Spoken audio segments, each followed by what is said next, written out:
आइए आज हम ध्यान देते हैं अपने अगले चैप्टर पर और चैप्टर का नाम है हिंदी काव्य साहित्य का इतिहास। ध्यान दें सभी छात्र, हिंदी काव्य साहित्य का इतिहास और ये हमारा तीसरा चैप्टर है। सभी छात्र ध्यान दें, बोर्ड में सारी चीजें लिखी हुई हैं और ये हमारा तीसरा चैप्टर है। पहला चैप्टर हमने आपको वर्णमाला पढ़ाया है।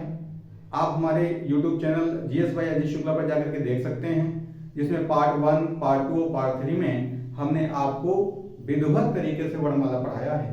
ये आपकी आगामी परीक्षाओं, खासकर ये पुलिस के एग्जाम के लिए बहुत महत्वपूर्ण है। दूसरा चैप्टर हमने आपको हिंदी भाषा एवं बोलियां और विराम चिन्ह पढ़ाए हैं। ये हमारे पार्ट 1 और पार्ट 2 में YouTube चैनल पर मिल जाएंगे। तीसरा चैप्टर है हमारा हिंदी काव्य साहित्य का इतिहास। ये तीसरा चैप्टर है और सभी छात्र ध्यान दें, इस चैप्टर से बहुत सारे प्रश्न पूछे जाते हैं। जैसे पूछा जाता है कि विनय पत्रिका का रचनाकार कौन है, पूछा जाता है कि हिंदी गद्य साहित्य का या हिंदी गद्य का जनक किसे माना जाता है, या कई सारे ऐसे एग्जाम हुए जैसे जूनियर असिस्टेंट का एग्जाम हुआ है 2015 का। पूछा गया कि हिंदी काव्य साहित्य के इतिहास को या कालखंड को कितने भागों में बांटा गया है। तो आइए ध्यान दें, लिखा हिंदी काव्य साहित्य का इतिहास। सभी छात्र ध्यान देते चलें। ऊपर लिखा है 4 भागों में बटा है, 4 भागों में। सभी छात्र नोट भी करते चलें। पहला है वीरगाथा काल या आदिकाल। इसका समय है 650 से 1350। दूसरा है भक्ति काल या पूर्व मध्यकाल, याद रखिएगा, भक्ति काल या पूर्व मध्यकाल। इसके बाद 1350 से 1650। फिर है रीतिकाल। रीतकाल को हम 1650 से 1850। और चौथा है आधुनिक काल 1850 से अब तक। चलिए ध्यान दें, वर्ष 2015 में जूनियर असिस्टेंट का एक एग्जाम हुआ था। उसमें पूछा गया था कि हिंदी काव्य साहित्य का इतिहास का काल नहीं है। उसमें से इनमें से 3 डाल दिया गया था और एक काल था संयुक्त काल। तो याद रखना, जो संयुक्त काल विकल्प था वो हिंदी काव्य साहित्य के इतिहास का कालखंड नहीं रहा है। तो याद रखें, हिंदी काव्य साहित्य के इतिहास का कालखंड 4 भागों में बटा है, जिसको हम वीरगाथा काल या आदिकाल कह देते हैं, पहला। दूसरा है हमारा भक्ति काल या पूर्व मध्य काल, और तीसरा है रीतिकाल, और चौथा है आधुनिक काल, जो कि अब चल रहा है। ध्यान दीजिएगा कि यहाँ पर कुछ वर्ष लिखे हुए हैं। हाँ, ये वर्ष सभी किताबों में एक जैसे नहीं होंगे, इनमें 10, 20, 50 वर्ष का अंतर जरूर होगा। इसलिए जो मैंने लिखा है, मैंने बड़ा ही ऑथेंटिक सोर्सों से लिखा है। इसलिए आप लोगों से यही आग्रह करूंगा कि आप यही लिखिएगा। 10-5 वर्ष आगे पीछे हो सकता है। तो याद रखना, वीरगाथा काल 650 से 1350 है, भक्ति काल 1350 से 1650 है, और रीतिकाल 1650 ईस्वी से 1850 ईस्वी है, और आधुनिक काल 1850 से अब तक चल रहा है। अब इसमें हम एक एक कालखंड पढ़ेंगे। याद रखिएगा, हम पहला कालखंड पढ़ने जा रहे हैं वीरगाथा काल या आदिकाल। वीरगाथा काल या आदिकाल के कई नाम हैं, सामने लिखा हुआ है कि आचार्य रामचंद्र शुक्ल ने इसे वीरगाथा काल कहा है। याद रखिएगा, एक हमारे योग्य हैं, योग्य लेखक व कवि या निबंधकार या आलोचनाकार हुए हैं, जिनका नाम है आचार्य रामचंद्र शुक्ल। आचार्य रामचंद्र शुक्ल ने इसे नाम वीरगाथा काल दिया है। एक तो यही प्रश्न बन गया, वीरगाथा काल को वीरगाथा काल किसने कहा है? आचार्य रामचंद्र शुक्ल ने। दूसरा लिखा है इसको आदिकाल भी कहा जाता है। याद रखिएगा, इसको आदिकाल भी कहा जाता है, और आदिकाल कहा है आचार्य हजारी प्रसाद द्विवेदी ने। याद रखना, अगर जो प्रश्न पूछा जाए कि वीरगाथा काल को आदिकाल, आदिकाल मतलब प्रारंभिक काल, अर्थात जो प्रारंभ में हुआ हो, जिससे शुरुआत हुई हो, अर्थात इस काल को आदिकाल या आदिगाथा काल कहा है आचार्य हजारी प्रसाद द्विवेदी ने। लेकिन अन्य कुछ विद्वान हैं, एक अंग्रेज विद्वान हैं, इन अंग्रेज विद्वान का नाम है जॉर्ज ग्रियर्सन। इन्होंने इसको चारण काल कहा है। बिल्कुल नोट कर लें, प्रश्न आया है कई बार कि वीरगाथा काल को किस विद्वान ने चारण काल कहा है। तो चारण काल कहा है जॉर्ज ग्रियर्सन लिखा हुआ है। राहुल सांकृत्यायन, याद रखना थोड़ा सा नाम कठिन है, राहुल सांकृत्यायन, यही नाम शुद्ध लिखा है। इसको सिद्ध सामंत काल कहा है, सिद्ध सामंत काल कहा है। महावीर प्रसाद द्विवेदी, इन्होंने इसको बीजोपन काल कहा है। तो याद रखिएगा, हम लोग लिख रहे हैं और पढ़ रहे हैं वीरगाथा काल, तो याद रखिएगा वीरगाथा काल को आदिकाल भी कहा जाता है। 650 ईस्वी से लेकर के 1350 ईस्वी तक ये कालखंड है, लगभग 700 वर्षों का कालखंड है। आचार्य रामचंद्र शुक्ल ने इसको वीरगाथा काल कहा है। आचार्य हजारी प्रसाद द्विवेदी ने इसे आदिकाल कहा है। कुछ विद्वान और हैं, अंग्रेज विद्वान जॉर्ज ग्रियर्सन ने इसको चारण काल कहा है और राहुल सांकृत्यायन ने इसको सिद्ध सामंत काल कहा है। याद रखना, चकबंदी के लेखपाल में और राजस्व लेखपाल में ऐसे क्वेश्चन आते हैं कि वीरगाथा काल को सिद्ध सामंत काल किसने कहा है? राहुल सांकृत्यायन ने कहा है। और बीजोपन काल किसने कहा है? महावीर प्रसाद द्विवेदी ने कहा है। आइए ध्यान दें कि वीरगाथा काल और आदिकाल था क्या। वीरगाथा काल जो 650 ईस्वी से शुरू होता है, आप लोग अपने नोट्स पर लिखते भी जाएं। इस काल में जितने हिंदू शासक थे वो हिंदू शासक धीरे धीरे समाप्त होने लगे, क्योंकि 642 ईस्वी में दक्षिण भारत का प्रतापी शासक पुलकेशिन द्वितीय नहीं रहा था और 647 ईस्वी में उत्तर भारत का एक प्रतापी शासक जो कन्नौज से शासन संभाल रहा था, हर्षवर्धन नहीं रहा। ये दोनों ही एक प्रतापी शासक थे जो भारत को दो भागों में शासित थे, भारत के दो भागों को आपस में बांट करके शासन कर रहे थे। लेकिन इसके बाद 650 ईस्वी के बाद भारत के अंदर बहुत सारे राजा महाराजा हुए, जैसे पाल हुआ, पाल वंश, प्रतिहार वंश, यादव वंश, लोहार वंश, गुर्जर वंश, चौहान वंश, तोमर वंश, बहुत सारे राजा हुए 650 ईस्वी के बाद। और इस काल को वीरगाथा काल इसलिए कहा जाता है कि ये सभी राजा बड़े ही बहादुर, प्रतापी, योग्य थे। लेकिन एक समस्या थी हमारे इसी भारत में कि ये सभी राजा आपस में अपने वर्चस्व के लिए लड़ा करते थे और एक दूसरे को नीचा दिखाने की प्रवृत्ति इनमें थी, ईर्ष्या करने की प्रवृत्ति थी। लेकिन इनमें एक और चीज थी कि इनके दरबार में बड़े बड़े विद्वान रहते थे, जैसे चंद्रवरदाई के दरबार, गलती हो गई, चंद्रवरदाई पृथ्वीराज चौहान के दरबार में रहते थे, श्रीहर्ष कन्नौज के राजा जयचंद्र के दरबार में रहते थे। बहुत सारे ऐसे विद्वान थे जो इन राजाओं के यहाँ रहते थे, वो इनकी प्रशंसा करते थे इन राजाओं की, तो ये राजा आत्मविश्वास में भरे रहते थे। ये आपस में तो लड़ते थे, लेकिन उसी समय 712 ईस्वी में मोहम्मद कासिम का आक्रमण भारत पर हो जाता है, तो जो मुस्लिम आक्रमण हुए उससे बिल्कुल निश्चिंत रहे। और यही कारण था कि इतने वीर होते हुए भी ये उस दूरदर्शिता या उसके दुष्परिणाम को नहीं समझ पाए कि मुसलमान या इस्लाम हमारे देश में इंटर कर रहा है, इसका प्रतिकार किया जाए। खैर, इसको वीरगाथा काल इसलिए कहा जाता है क्योंकि इसमें वीर राजाओं का उदय हुआ है। हाँ, दूसरा पॉइंट इसमें यह है कि इस काल में हिंदी का जन्म हुआ। हिंदी लगभग 1000 ईस्वी में अपने अस्तित्व में आई है। पिछली क्लास में मैंने पढ़ाया है कि हिंदी का जन्म अपभ्रंश से हुआ है और हिंदी 1000 ईस्वी में है। लेकिन हिंदी, याद रखिएगा, पहले काव्य के रूप में हुआ करती थी। आज हम लोग जो आपस में बात करते हैं तो हिंदी गद्य के रूप में है, लेकिन याद रखिएगा प्रारंभ में हिंदी काव्य के रूप में हुआ करती थी। और इसमें कई सारे विद्वान हुए हैं और उन विद्वानों की कुछ रचनाएं हैं जो मैं लिख देता हूं। और हमारा पहला पार्ट वीरगाथा काल या आदिकाल समाप्त हो जाएगा। ध्यान दीजिएगा, हम पढ़ रहे थे वीरगाथा काल या आदिकाल। आप लोग नोट करते चलें, इसका स्क्रीनशॉट भी लेकर के रख लें, क्योंकि इस पर हमें काम करना है और आगे इसको मिटा देना भी है।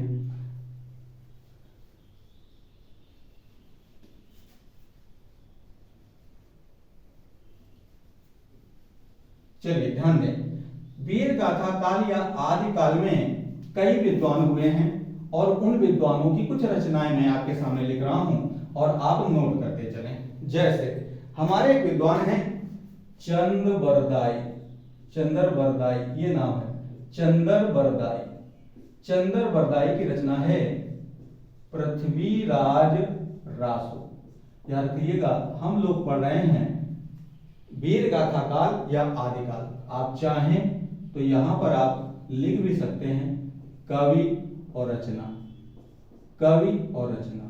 याद रखना, चंद्रवरदाई की रचना है पृथ्वीराज रासो। दूसरे विद्वान हमारे हैं दलपत विजय, दलपत विजय।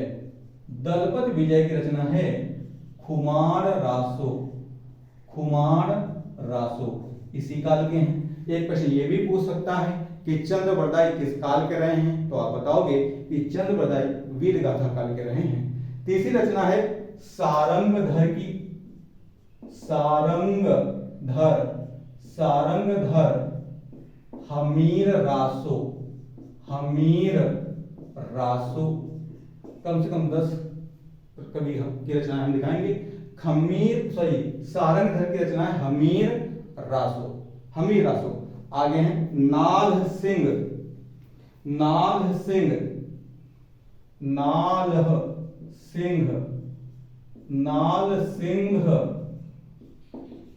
विजयपाल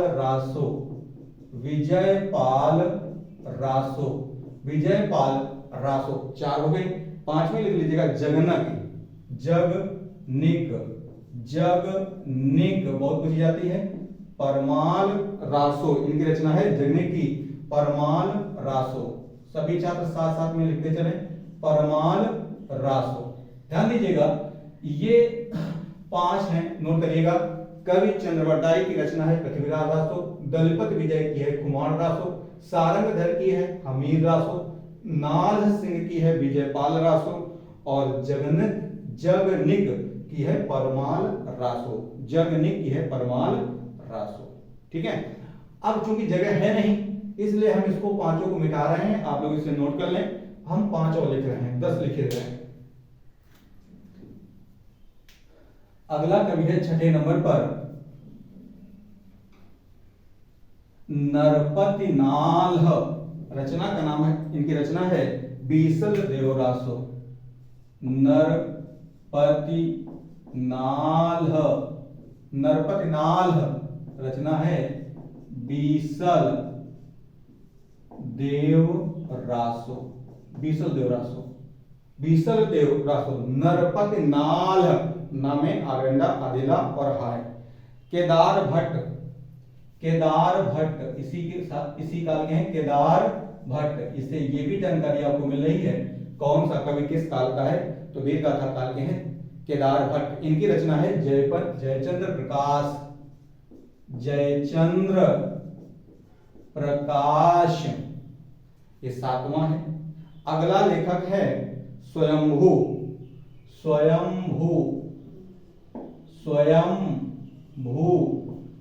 की रचना है पौम चरियु।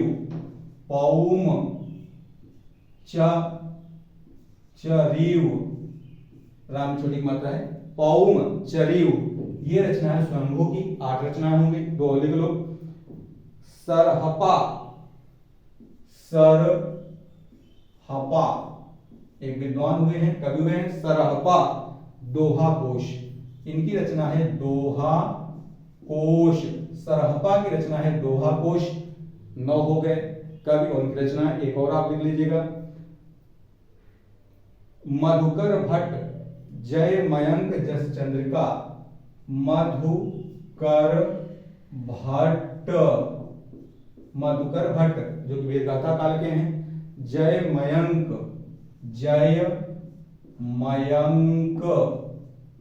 जस चंद्रिका।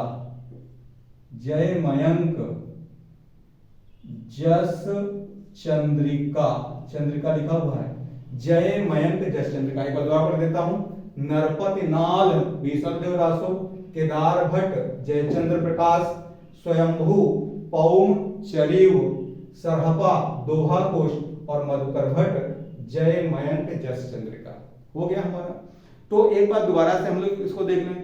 वीर गाथा काल या आदिकाल जो 650 ईस्वी से शुरू होकर 1350 ईस्वी तक जाता है, लगभग 700 वर्षों का इसका कालखंड है। इस काल में भारत में कई छोटे छोटे राजाओं का उदय हुआ था जो आपस में वीर थे, साहसी थे, लेकिन अपने वर्चस्व और अपने साम्राज्य को बढ़ाने के लिए आपस में अक्सर लड़ा करते थे।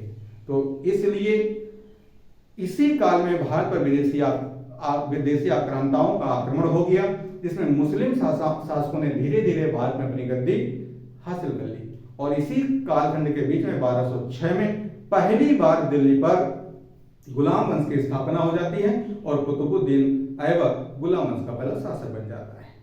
इसमें कारण भी रहा, कारण एक नहीं बल्कि भारतीय राजाओं के हारने के दो कारण थे।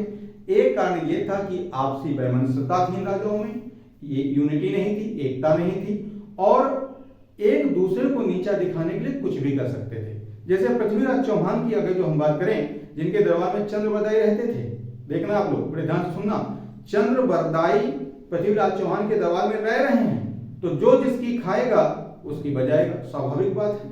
तो चंद्रबरदाई पृथ्वीराज चौहान के यहाँ से वेतन प्राप्त करते होंगे निश्चित तौर पर, लेकिन पृथ्वीराज चौहान ने जयचंद को नहीं छोड़ा, और जयचंद को तब अपमानित होना पड़ा कि जब पृथ्वीराज चौहान ने जयचंद की पुत्री संयोगिता का अपहरण कर लिया था। दूसरा, जयचंद के बाद उन्होंने महोबा के चंदेलों को नहीं छोड़ा, और चंदेलों से आक्रमण करने के दौरान ही महोबा के दो वीर सेनापति थे परमार सेना में, जिनका नाम था आल्हा उदल, इनको भी पराजित होना पड़ा। पृथ्वीराज चौहान ने खुद अपने रिश्तेदार जो कि दिल्ली में तोमर वंश था उसको नहीं छोड़ा, अर्थात ये आपस में ही लड़ा करते थे। दूसरा, ये जो विद्वान थे, जो कवि और लेखक थे, ये इन राजाओं की ही महिमा का वर्णन करते थे, जिसके कारण ये राजा आत्मविश्वास से भर गए और ये इनकी दूरदर्शिता धीरे धीरे नष्ट होने लगी, और ये नहीं समझ पाए कि जो यह मुस्लिम आक्रांता भारत में प्रवेश कर रहे हैं, ये एक दिन भारत को गुलाम भी बना सकते हैं, और आखिरकार वही हुआ। खैर, ये चूंकि हिंदी है, इतिहास की तरफ नहीं चलेंगे, इन कुछ कवियों के नाम और इनकी रचनाएं याद कर लीजिएगा, एक एग्जाम में बहुत पूछी जाती हैं। अब हम दूसरी तरफ चलते हैं। दूसरा हमारा है भक्ति काल या पूर्व मध्य काल। ध्यान दीजिएगा,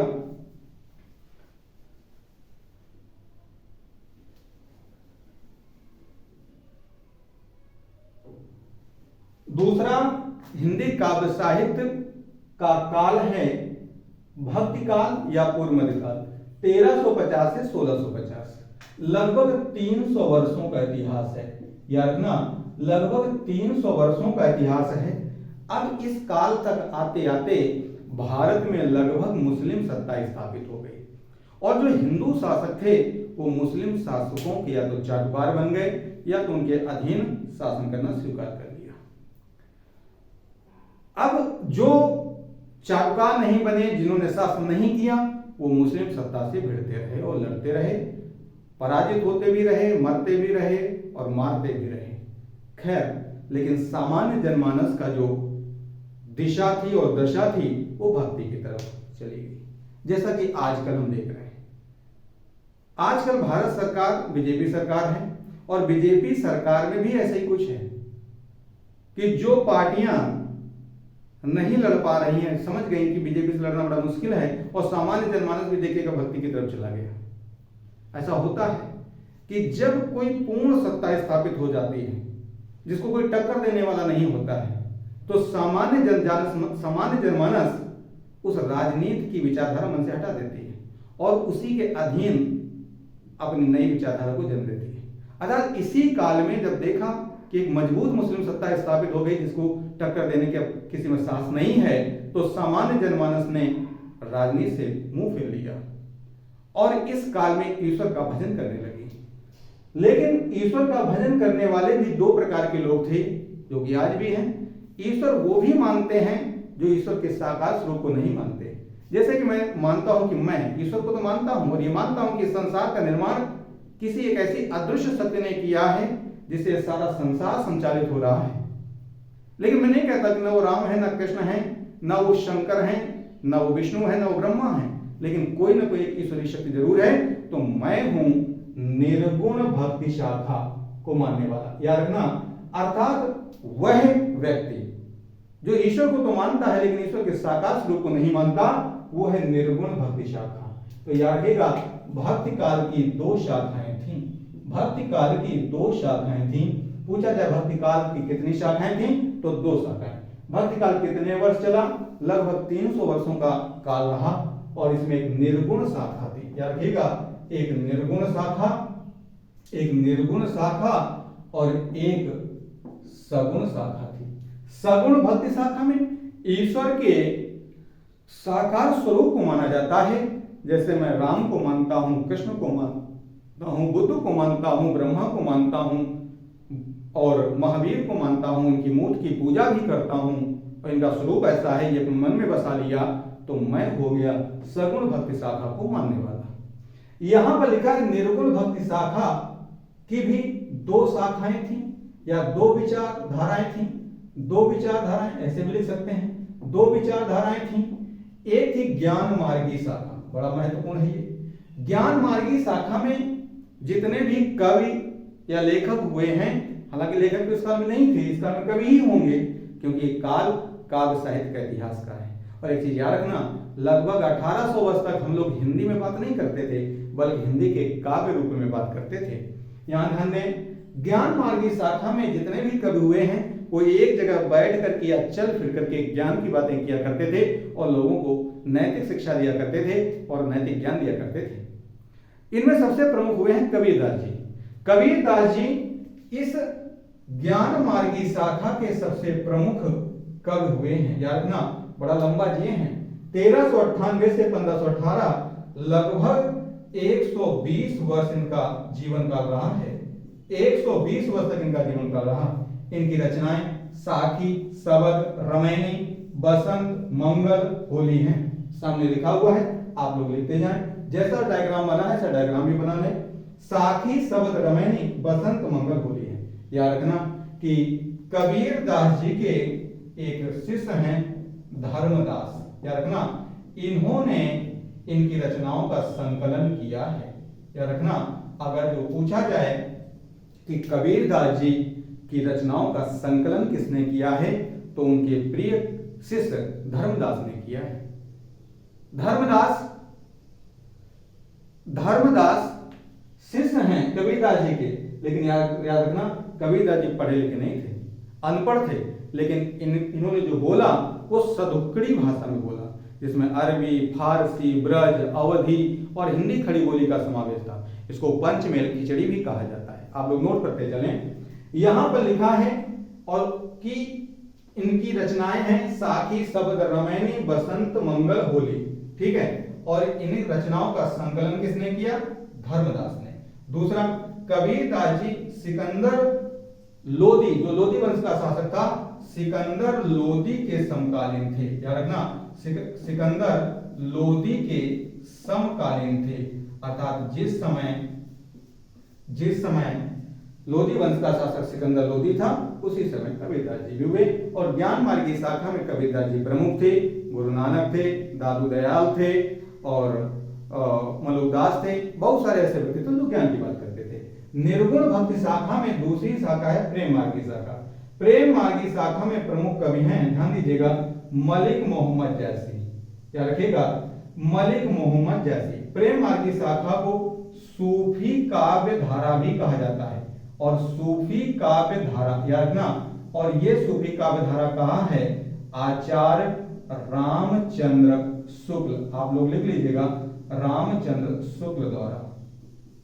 प्रेम मार्गी शाखा को, ध्यान दीजिएगा, प्रेम मार्गी शाखा को सूफी काव्य धारा भी कहा जाता है। केवल आचार्य रामचंद्र शुक्ल ने कहा है कि प्रेम मार्गी शाखा एक सूफी काव्य धारा है, तो इसके प्रमुख कवि मलिक मोहम्मद जैसी। इनकी रचनाएं हैं पद्मावत। हाँ, एक चीज रखना, पद्मावत शेरशाह सूरी के शासनकाल में लिखी गई। शेरशाह सूरी के शासनकाल में लिखी गई। शेरशाह सूरी, और शेरशाह सूरी का शासनकाल है 1540 से 1545। मैं आगे मिटा रहा हूं।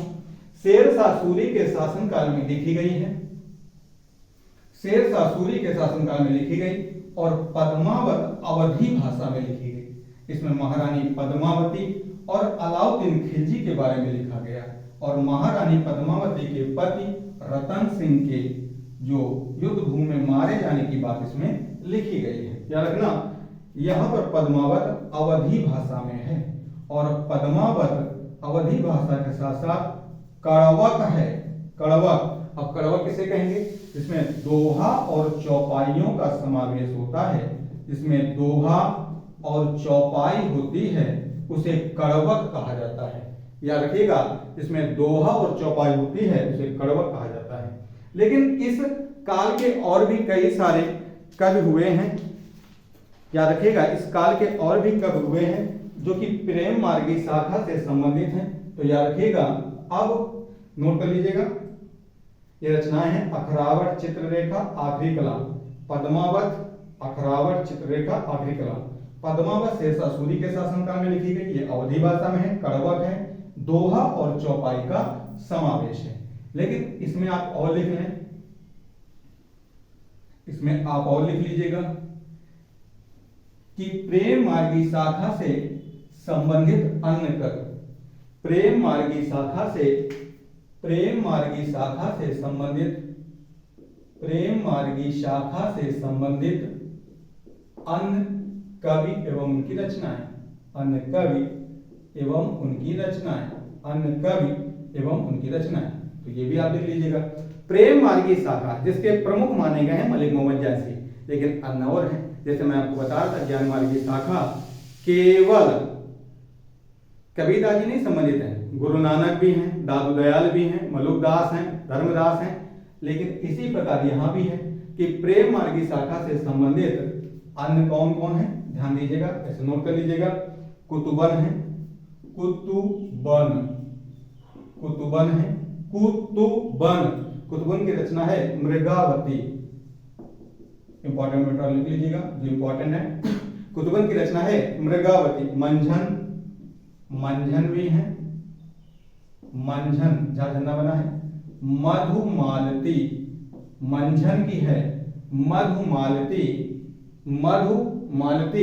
और आगे हैं, मंझन की है मधुमालती और अगला उस्मान चित्रावली, उस्मान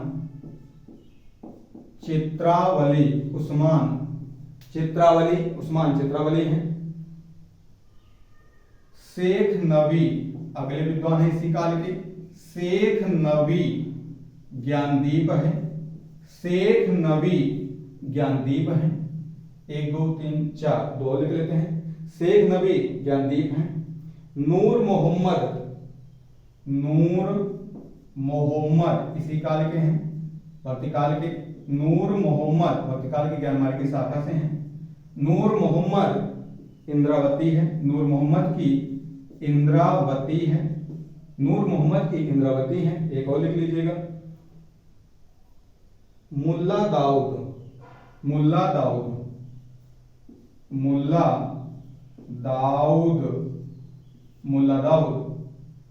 दाऊद की रचना चंदायन है, चंदायन है। ठीक है, ये कुछ रचनाएं हैं भक्ति काल में प्रेम मार्गी शाखा की। या अपना भक्ति काल की जो दूसरी शाखा है वो सगुण भक्ति शाखा है। इसमें भगवान राम और कृष्ण के साकार स्वरूप को माना गया है। भगवान राम को मानने वाले प्रमुख कवि हैं वो इस काल में तुलसीदास जी हैं। इनकी रचनाएं देख लीजिएगा। रामचरितमानस है, कवितावली है, दोहावली है, विनय पत्रिका है, रामलला नहिछु है। क्या रखना, अगर जो नीचे न दिख रहा हो तो लिखा है विनय पत्रिका के नीचे रामलला नहिछु। तो ये इनकी रचना है। रामचरितमानस, कवितावली, दोहावली, गीतावली, विनय पत्रिका, रामलला नहिछु। और कृष्ण काव्यधारा के प्रमुख कवि हैं सूरदास जी। सूरदास जी की रचनाएं हैं सूरसागर, सूरसारावली, साहित्य लहरी और सूर पचीसी इनकी रचनाएं हैं।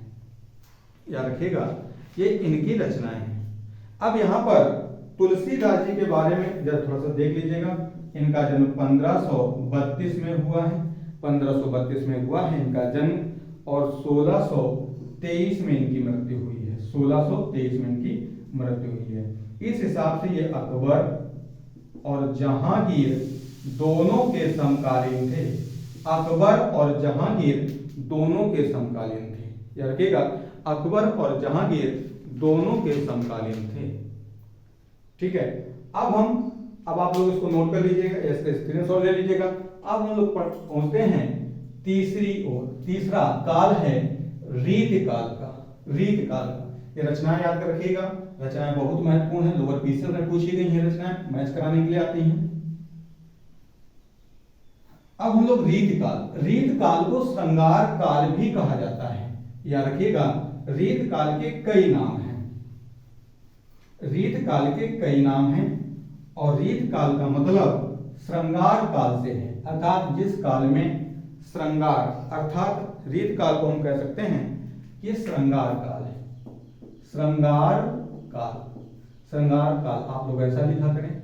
और रीत काल को हम पूर्व मध्यकाल कहते हैं, भक्ति काल को, इसको उत्तर मध्यकाल कहते हैं। ये लिख लीजिएगा, उत्तर मध्यकाल। समय है 1650 से 1850। जब आप 1650 से 1850 लिखेंगे तो इसका मतलब ये समय बैठता है 200 वर्षों का। 200 वर्षों का कालखंड है। इसको श्रृंगार काल कहा जाता है।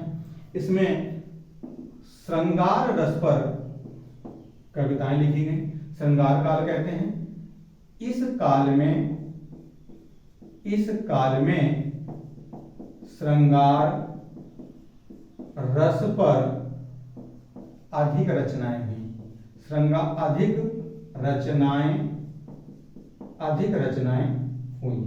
अधिक रचनाएं हुई। यार कि साथ ही रस, छंद और अलंकारों का व्यापक रूप से प्रयोग किया गया। और अलंकारों का व्यापक रूप से प्रयोग किया गया। व्यापक रूप से प्रयोग किया गया। इस चीज पे रखिएगा। इसे श्रृंगार काल कहते हैं, अतः वहां भी देख लीजिए, उत्तर मध्य काल तो कहते ही हैं, इसे श्रृंगार काल भी कहते हैं। इस काल में श्रृंगार रस पर अधिक रचनाएं हुई। श्रृंगार रस पर अधिक रचनाएं हुई, साथ ही रस, छंद और अलंकारों का व्यापक रूप से प्रयोग किया गया। और प्रमुख कवि इस काल के माने जाते हैं, प्रमुख कवि हैं बिहारी केशवदास। बिहारी इस काल के प्रमुख कवि हैं, बिहारी, केशवदास आदि। बिहारी और केशवदास इस काल के प्रमुख कवि हैं। आप लोग नोट कर लीजिएगा। इसे श्रृंगार काल भी कहते हैं। इस काल को, इस काल में श्रृंगार रस पर अधिक रचनाएं हुई, साथ ही रस, छंद और अलंकारों का व्यापक रूप से प्रयोग किया गया। 200 वर्षों का कालखंड है। इसको भी कई विद्वानों ने अलग अलग नाम दिया है। याद रखिएगा, इसको भी कई विद्वानों ने अलग अलग नाम दिया है। जैसे आचार्य रामचंद्र शुक्ल ने, आचार्य रामचंद्र शुक्ल ने रीत काल कहा है। जिन्होंने वीरगाथा काल को वीरगाथा काल कहा था, उन्होंने रीत काल को रीत काल कहा है। याद रखिएगा, जॉर्ज ग्रियर्सन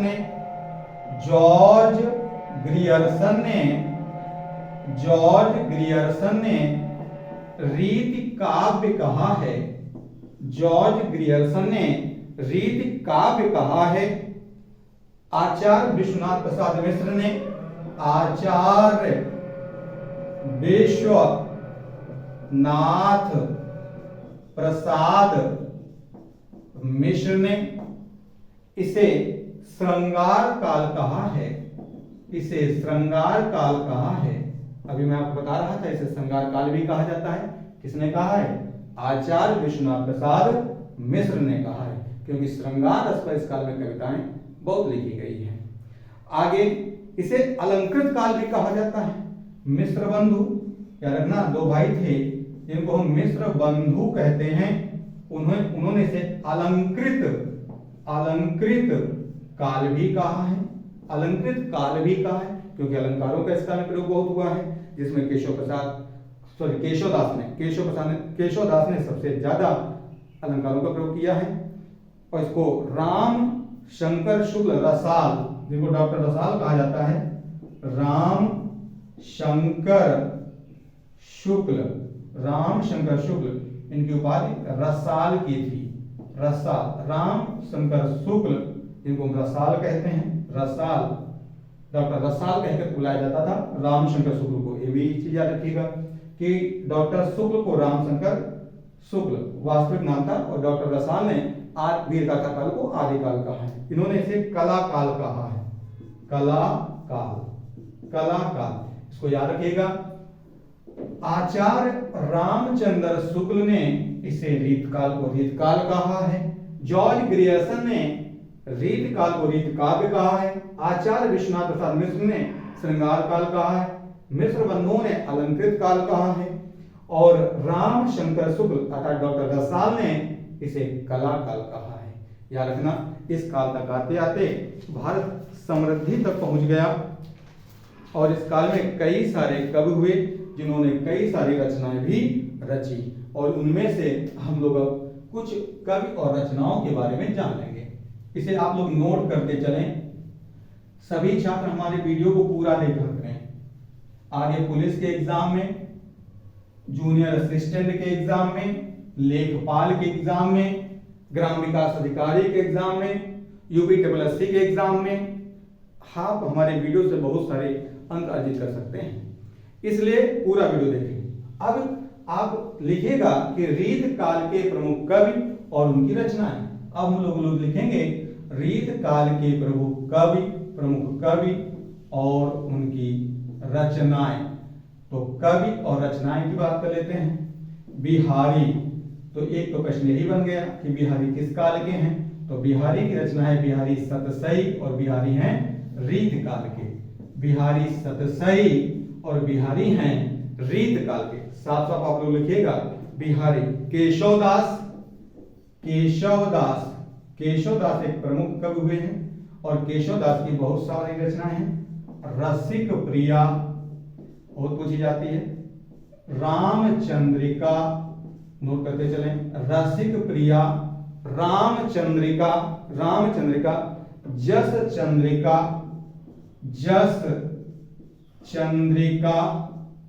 विज्ञान गीता, नोट करते चलें।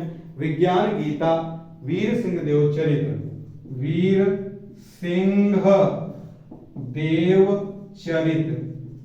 सिंह देव चरित्र, ये कुछ रचनाएं हैं। आगे हम रचना लिखते हैं भूषण की। इसी काल के हैं भूषण, एक विद्वान हुए हैं भूषण, इनकी रचना लिख लीजिएगा। शिवराज भूषण, इनकी रचना है शिवराज भूषण। और एक बड़ी ही फेमस रचना रही है, पूछी गई है। बुंदेलखंड के राजा थे छत्रसाल, तो उन पर उनकी जीवनी पर लिखी गई छत्रसाल दशक। आगे लिख लीजिएगा चिंतामणि त्रिपाठी, इसी काल के हैं। पूछा जाता है कि चिंतामणि त्रिपाठी किस काल के हैं। चिंतामणि त्रिपाठी, इनकी कुछ रचनाएं हैं। चिंतामणि त्रिपाठी किस काल के हैं। चिंतामणि त्रिपाठी रीतकाल के हैं। इनकी रचना है कवि कुल कल्पतरु,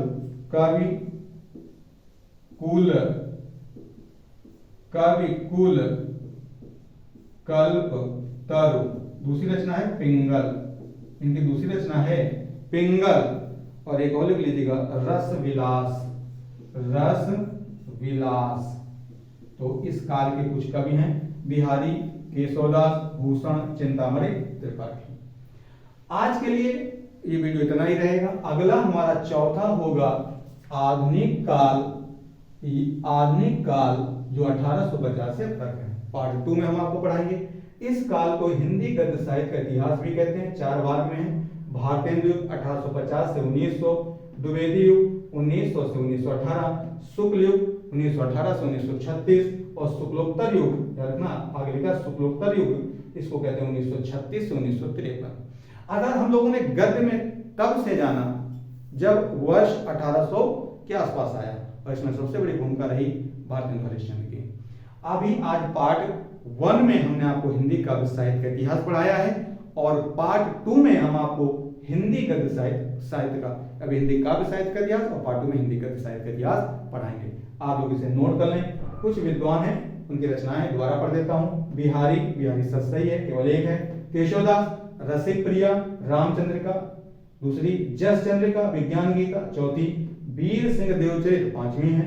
भूषण की 2 रचनाएं लिखी हैं, शिवराज भूषण और छत्रसाल दशक। चिंतामणि त्रिपाठी की कवि कुल कल्पतरु, एक है कवि कुल, अलग नाम है कवि कुल कल्पतरु, कवि कुल कल्पतरु, दूसरी पिंगल और तीसरी रस विलास है। आज के लिए वीडियो में इतना रखें, सभी छात्र वीडियो को पूरा देखें और अगले पार्ट में हम आपको पढ़ाएंगे हिंदी गद्य साहित्य का इतिहास। गद्य की बात करेंगे, काव्य की आज बात हुई है। प्रश्न याद रखना, एग्जाम में पूछा जाता है। कबीरदास जी किस काल के थे? तो कबीरदास जी भक्ति काल के थे। किस शाखा के थे? निर्गुण शाखा के। और कौन कौन? कबीरदास जी, उनके शिष्य धर्मदास, दादू दयाल, गुरु नानक, मलुकदास, ये सब निर्गुण शाखा के हैं। और सगुण शाखा के तुलसीदास और सूरदास, ये सगुण शाखा के। और निर्गुण शाखा के प्रेम मार्गी शाखा से संबंधित मलिक मोहम्मद जासी, कुतुबुन, मंजन, नूर मोहम्मद, शेख नबी भी आते हैं। चंद बरदाई वगैरह मैंने आपको वीर गाथा काल बताए थे और एक काल के मैंने आपके सामने ये लिख दिए हैं। आज के लिए वीडियो इतना रखें और जो भी है उसका स्क्रीनशॉट ले लीजिएगा। अगले वीडियो में हिंदी गद्य साहित्य के इतिहास के साथ मिलेंगे पार्ट 2 में। आज के लिए इतना है।